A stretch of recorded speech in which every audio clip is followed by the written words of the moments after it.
Okay, I went ahead and I came up with an idea.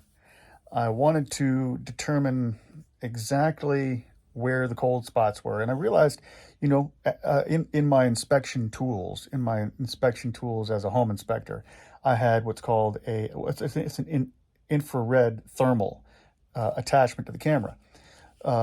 It's FLIR One, FLIR One, ONE. It's a little attachment that I used to inspect certain homes for electrical issues and that kind of thing. Nothing I used constantly, but I just happened to have it sitting around. I was like, why don't I just check to see, where the cold spots are yeah, great idea, right? So it's kind of chilly outside. It's about, I don't know, 45 degrees, not really cold. And then here it is, 65. So that way it gives me a good differential. So I thought I'd go ahead and check. And here's what I came up with. Back door.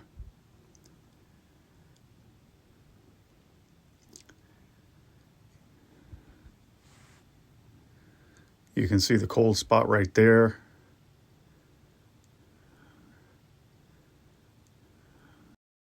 Right there. The warm spots on the ceiling are coming from the insulation. You can see the insulated spots and the non-insulated spots.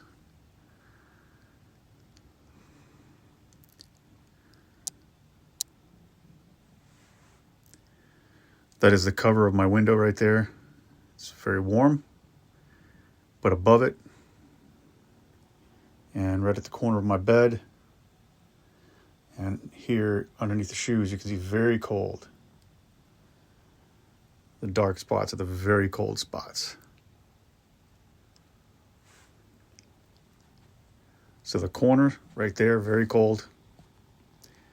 Coming up on my dresser here, there's a pillow stuffed underneath. But behind there, you can see very, very cold.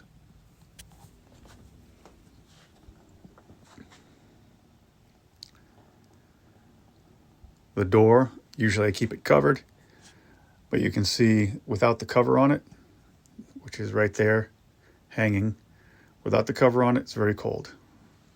These are my electronics, so you're going to see a lot of warmth over here.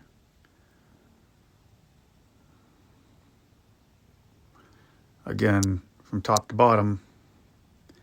So the corners are very cold.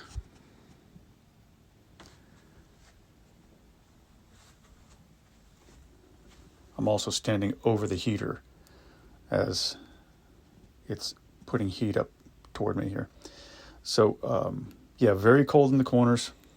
I've got towels over there. That's a carton of milk right there, so you can see that it's very cold. All right, this is an uncovered window. You can see that it says 54 degrees is what that says. And you can even see my reflection in the window. Pretty cool, huh? And you get over here and it's up to 65 degrees, 67, 61. But it's very, very cold coming from behind there. I've got some towels covering it. And we're almost done.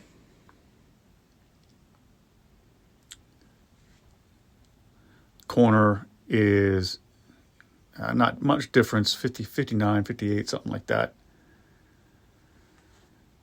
Coming from over here, there are some cold spots where I left off. What the door is, we're at 49, 50 degrees right there. And these top corners up here, I know there's a hole up there. I've got to contend with that. So that's the door. Now we're going to look at the floor real quick.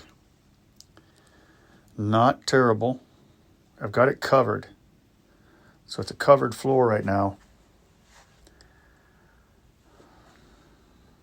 There's just one spot there. It says 52 degrees.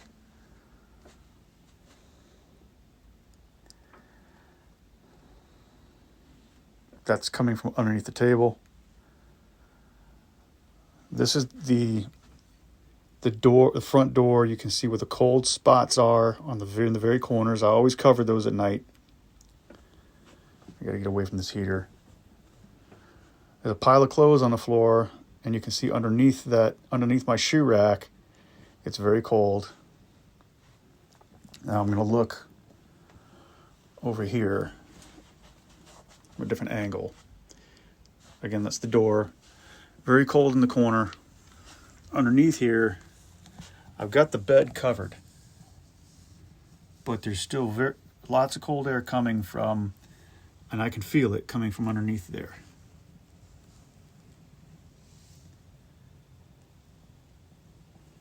And just to give you a perspective, this is the heater. All right, 307 degrees it says. All right, we're gonna try to look underneath the bed.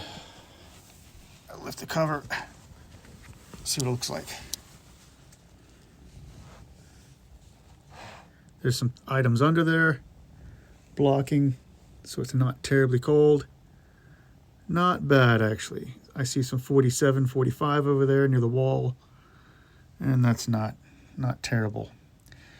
Okay, in all, we're making progress, but that corner is just a lot colder than any other place by about 3 or 4 degrees.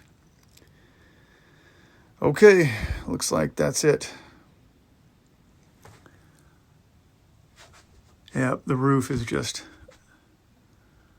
a major problem in areas. I'm happy about this area up here. I recently got insulated. There's some areas that are in the below 60s, but that's okay. And on the other side, did the same.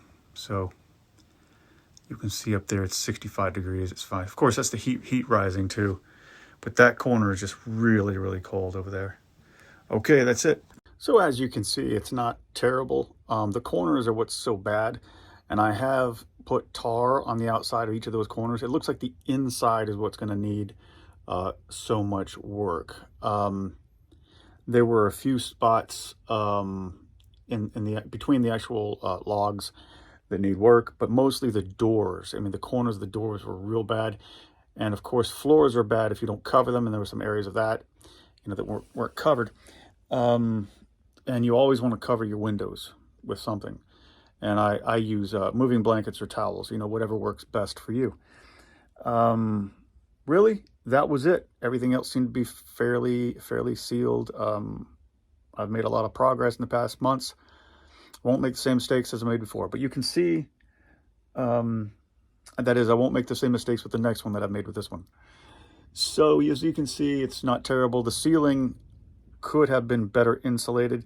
You can see in the video where the ceiling insulation in strips doesn't quite cover the entire ceiling. You can see that. And I wish I had been able to pull back some of this carpeting to look at the floor insulation to see where it really is coming from. And maybe at some point I'll do that on my own. But I'm sure it's probably just as bad because I only put strips down there. I didn't cover the whole thing. All right, well, I hope this helps somebody. It's a really cool idea, and you can apply this to any situation, from a vehicle to just a regular old house or whatever. Okay, I hope this helps.